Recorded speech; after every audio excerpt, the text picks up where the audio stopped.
اعوذ باللہ من الشیطان الرجیم، بسم اللہ الرحمن الرحیم۔ رسول اللہ صلی اللہ علیہ وآلہ وسلم نے عشاء پڑھی، پھر پلٹے تو عبداللہ بن مسعود کا ہاتھ اپنے ہاتھ میں لے لیا اور انہیں ساتھ لیے ہوئے مکہ کی پتھریلی زمین کی طرف نکل گئے۔ وہاں انہیں ایک جگہ بٹھا دیا، پھر ان کے چاروں طرف لکیریں کھینچ دیں اور ان سے کہا کہ ان لکیروں سے باہر نکل کر ہرگز نہ جانا۔ تمہارے قریب بہت سے لوگ آ کر رکیں گے، لیکن تم ان سے بات نہ کرنا اور وہ خود بھی تم سے بات نہیں کریں گے۔ عبداللہ بن مسعود رضی اللہ تعالی عنہ کہتے ہیں، پھر رسول اللہ صلی اللہ علیہ وآلہ وسلم جہاں جانا چاہتے تھے وہاں چلے گئے۔ اسی دوران کہ میں اپنے دائرہ کے اندر بیٹھا ہوا تھا، کچھ لوگ میرے پاس آئے۔ وہ جاٹ لگ رہے تھے، ان کے بال اور جسم نہ مجھے ننگے دکھائی دے رہے تھے اور نہ ہی ان کے جسموں پر مجھے لباس نظر آ رہا تھا۔ وہ میرے پاس آ کر رک جاتے اور لکیر کو پار نہ کرتے، پھر وہ رسول اللہ صلی اللہ علیہ وآلہ وسلم کی طرف نکل جاتے،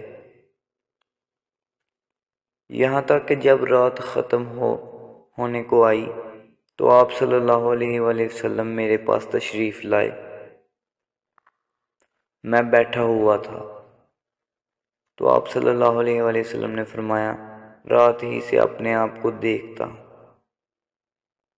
یعنی میں سو نہ سکا۔ پھر آپ دائرے کے اندر داخل ہو کر میرے پاس آئے اور میری ران کا تکیہ بنا کر سو گئے۔ آپ سونے میں خراٹے لینے لگے تھے، تو اسی دوران کہ میں بیٹھا ہوا تھا اور آپ میری ران کا تکیہ بنائے ہوئے سو رہے تھے، یکا یک میں نے اپنے آپ کو ایسے لوگوں کے درمیان پایا جن کے کپڑے سفید تھے۔ اللہ خوب جانتا ہے کہ انہیں کسی قدرت خوبصورتی حاصل تھی کہ وہ لوگ میرے پاس آ کر رک گئے۔ ان میں سے کچھ لوگ رسول اللہ صلی اللہ علیہ وآلہ وسلم کے سرانے بیٹھ گئے اور کچھ لوگ آپ کے پائے تانے۔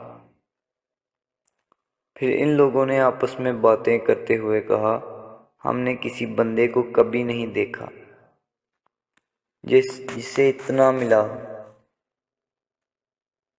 جتنا اس نبی کو ملا ہے۔ ان کی آنکھیں سوتی ہیں اور ان کا دل بیدار رہتا ہے۔ ان کے لیے کوئی مثال پیش کرو۔ پھر انہوں نے کہا، ان کی مثال ایک سردار کی مثال ہے جس نے ایک محل بنایا، پھر ایک دسترخوان بچھایا اور لوگوں کو اپنے دسترخوان پر کھانے پینے کے لیے بلایا، تو جس نے ان کی دعوت قبول کر لی وہ ان کے کھانے پینے سے فیض یاب ہوا، اور جس نے ان کی دعوت قبول نہ کی وہ اسے سزا دے گا۔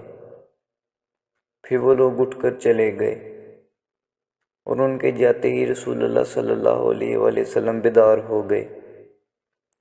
آپ نے فرمایا، سنا کیا کہا انہوں نے، اور یہ کون لوگ تھے؟ میں نے کہا، اللہ اور اللہ کے رسول زیادہ بہتر جانتے ہیں۔ تو آپ نے فرمایا، وہ فرشتے تھے۔ تم سمجھتے ہو انہوں نے کیا مثال دی ہے؟ میں نے پھر کہا، اللہ اور اس کے رسول زیادہ بہتر سمجھتے ہیں۔ تو آپ صلی اللہ علیہ وآلہ وسلم نے فرمایا، انہوں نے جو مثال دی ہے وہ ہے رحمان، یعنی اللہ تبارک و تعالیٰ کی۔ رحمان نے جنت بنائی اور اپنے بندوں کو جنت کی دعوت دی، تو جس نے دعوت قبول کر لی وہ جنت میں داخل ہو گیا، اور جو اس کی دعوت نہ قبول کرے گا وہ اسے عذاب و عقاب سے دوچار کرے گا۔ تو دوستو، اگر یہ ویڈیو آپ کو پسند آئی تو اسے لائک کریں، شیئر کریں اور زیادہ سے زیادہ سبسکرائب کریں. شکریہ.